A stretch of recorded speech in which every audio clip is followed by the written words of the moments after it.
नमस्कार।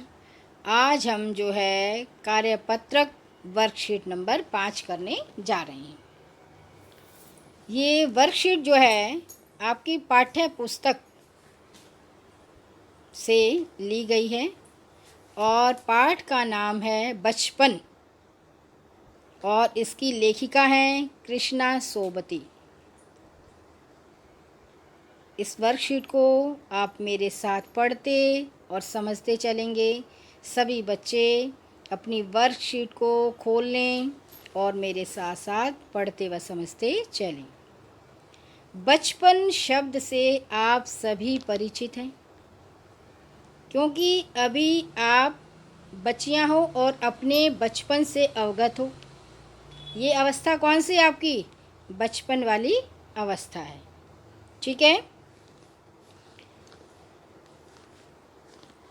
पिछले जो हमने कार्यपत्र जाने, पढ़े, समझे, लेखिका कृष्णा सोबती के बचपन और आपके बचपन में बहुत कुछ बदल चुका है।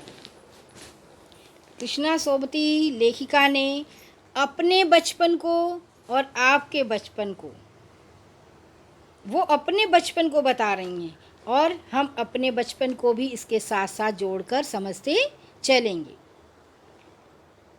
पहले क्या था लेखिका के बचपन का, और लेखिका आज के अपने बचपन को बता रही है। उस दोनों को क्या कर रही है? जोड़ रही है इस संस्मरण में। ठीक है। अब लेखिका को अपनी बातें कुछ याद आ रही हैं। इन बातों को वह लेख में लिख रही है।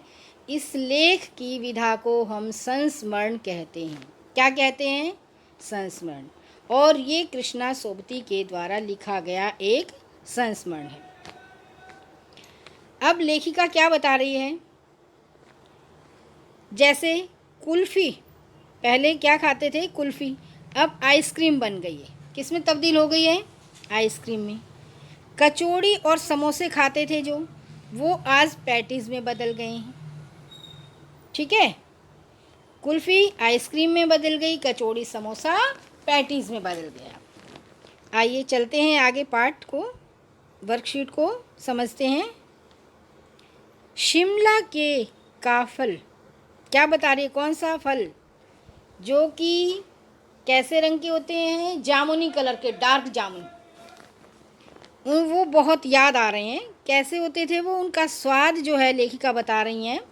क्या बताया? काफल। और कौन सी जगह की बात कर रही हैं लेखिका? शिमला की। क्या बच्चों आप कभी शिमला गए हैं? शिमला कैसा क्षेत्र है? पहाड़ी क्षेत्र है। वहाँ पर हमारे की तरह सर्दी गर्मी बरसात दिल्ली की तरह नहीं होते। वहाँ पर मौसम ठंडा और सुहावना रहता है, बर्फ़ गिरती है। और जो ये फल है काफल, इसका स्वाद बताया लेखिका ने खट्टा और मीठा, कुछ एकदम लाल और गुलाबी। कैसे? गुलाबी और लाल। रस भरी कसमल। और रस भरी कैसी? जिनका स्वाद जो है ऐसा ही लेखिका याद कर रही हैं और कह रही हैं कि सोचकर ही मुंह में पानी भर आता है, क्योंकि लेखिका ने वो चीज़ें खाई हैं तो उनकी वो याद कर रही हैं, तो आज भी उनके मुख में पानी आ रहा है। चेस्टनट एक और गज़ब की चीज़। कैसे? चेस्टनट किसे कहा लेखिका ने? आग पर भुने जाते और फिर छिलके उतार कर मुँह में। पहले आग पर उन्हें भुना जाता और फिर उनके छिलके उतार कर मुँह में डाला जाता। जैसे चने जोर गरम और अनार के दाने का चूर्ण। चने जोर गरम की पुड़िया जो तब थी वह अब भी नज़र आती है। तो आपने देखा होगा कहीं कहीं खोमचे वाले खड़े होते हैं, वो इस तरह से कुछ पुड़िया बनाकर देते हैं जिसमें चने होते हैं, उनमें खट्टा मीठा अनार के दाने का चूर्ण लगा होता है। और पुराने कागज़ से बनाई गई पुड़िया में निरा हाथ का कमाल। उसमें कुछ भी जो है मशीनी नहीं होता, सभी कमाल किसका होता है? हाथ का, क्योंकि जो पुड़िया बनाई जाती है वो भी कागज़ से। और उसमें चने और चूर्ण है वो भी हाथ से ही भून, मतलब आग के द्वारा भूना, उसमें मशीन का कोई काम नहीं होता, सभी हाथ के द्वारा ही किया जाता है। नीचे से तिरछी लपेटते ऊपर की तरफ चौड़ी की चने आसानी से हथेली पर पहुंच जाएं। कैसी उसका आकार भी बता दिया है लेखिका ने कि नीचे से तिरछी लपेटते हुए ऊपर से इतनी चौड़ी कि चने आसानी से हथेली पर पहुंच जाएं। एक वक्त था जब फिल्म का गाना चला, चना जोर गरम बाबू मैं लाया मज़ेदार, चना जोर गरम। उन दिनों स्कूल के हर बच्चे को ये गाना आता था, अर्थात सबकी ज़ुबान पर। जैसे आजकल आप लोगों को कोई फिल्मी गाने आपकी ज़ुबान पर चढ़े हुए हैं, ऐसे ही लेखिका के समय में चना जोर गरम ये वाला गाना फिल्मी सभी की ज़ुबान पर होता था, हर बच्चे की, स्कूल के हर बच्चे की ज़ुबान पर यही गाना होता था। कुछ बच्चे पुड़िया पर तेज़ मसाला बुरकवाते, कुछ हल्का मसाला, तो कुछ बच्चे कैसा मसाला बुरकवाते जो कि चटपटा और ज़्यादा मिर्च मसाले वाला। पूरा गिरजा मैदान घूमने तक यह पुड़िया चलती। लेखिका जो है अपने बचपन की बता रही है कि पूरा गिरजाघर घूमते तब तक वो पुड़िया चलती, धीरे धीरे एक एक दाना करके वो खाते रहते थे। एक एक चना पापड़ी मुंह में डालने और कदम उठाने में एक खास ही लय रफ्तार होती थी। जैसे एक चना मुंह में डाला और उसके साथ ही एक कदम उठाते थे, दोनों की रफ्तार क्या थी, जैसे लयबद्ध थी, एक दूसरे के साथ लय बनी हुई थी। छुटपन में हमने शिमला रिज पर, वहाँ पर एक रोड है शिमला में जिसका नाम रिज है। क्या नाम बेटा उसका?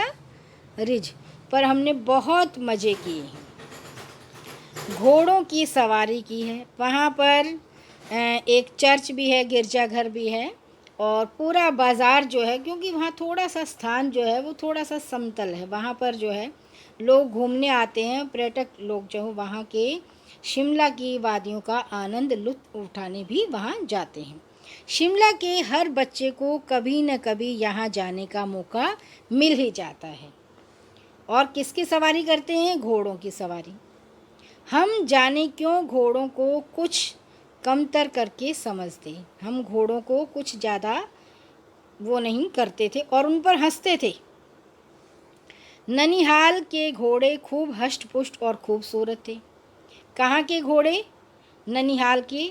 लेखिका ने अपने नानी के गांव के घोड़ों की तुलना की है कि यहाँ पर ये घोड़े थे वो थोड़े से कमज़ोर हालत के थे, लेकिन नानी के घर के जो घोड़े थे उधर गांव के वो ज़्यादा इनसे दुरुस्त थे और खूबसूरत भी।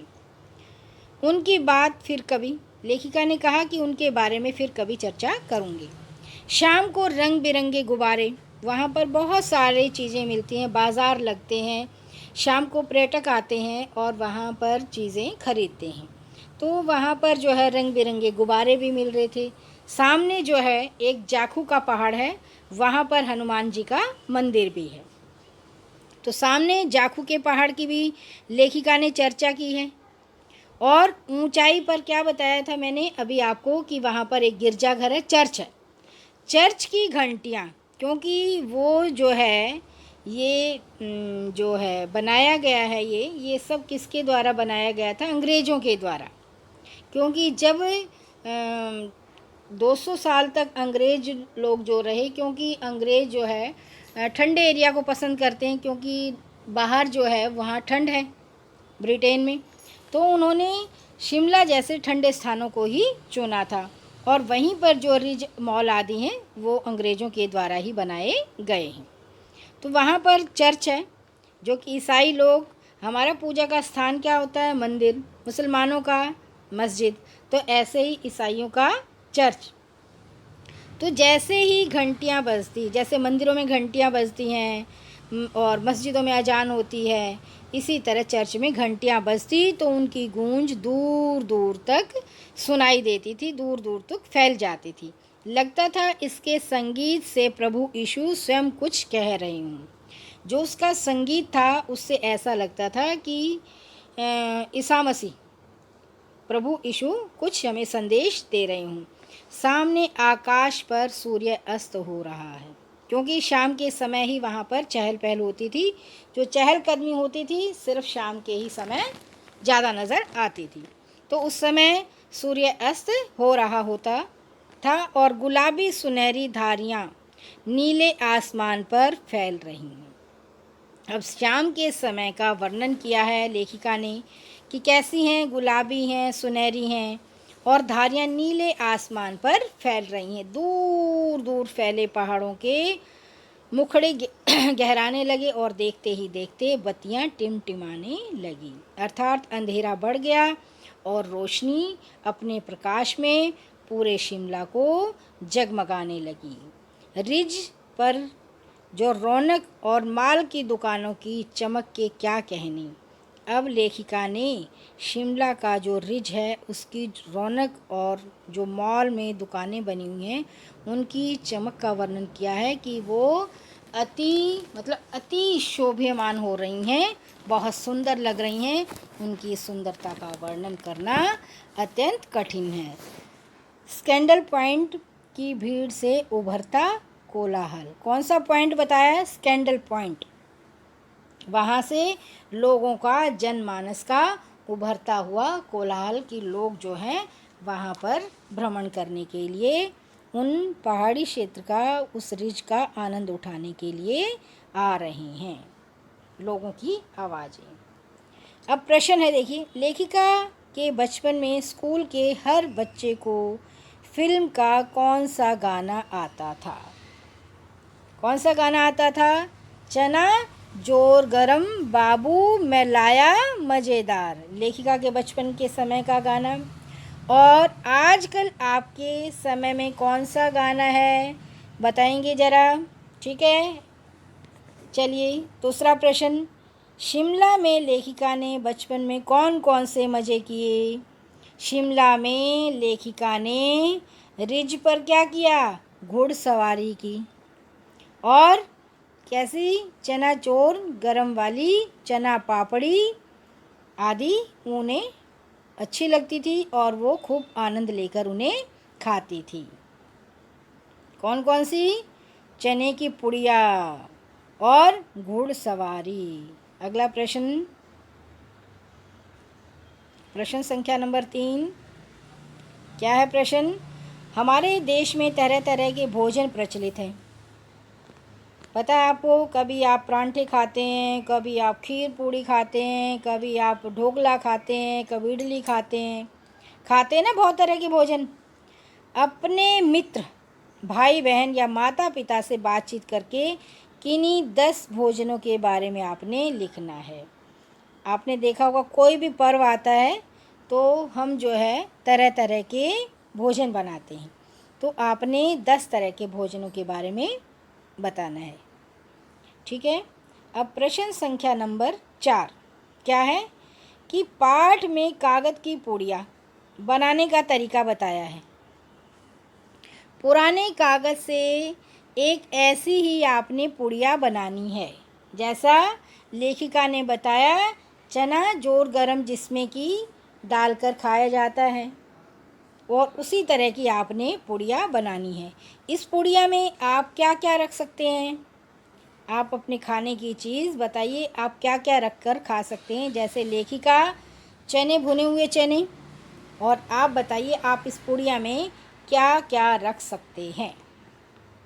अब प्रश्न संख्या नंबर 5 है, पाठ में ऐसे शब्द छांटिए जो आपने पहली बार पढ़े या सुने हैं। कौन से शब्द छांटने आपने? जो आपने पहली बार पढ़े हैं या सुने हैं, ठीक है, वो वाले शब्द आपने छांटने हैं। जैसे इसी गद्यांश में ले लें, इसी पैराग्राफ से ले लें, काफल। काफल आपने पहली बार सुना होगा। उसके बाद आपने कसमल, कसमल और चेस्टनट और पुड़िया, तिरछी, चना पापड़ी,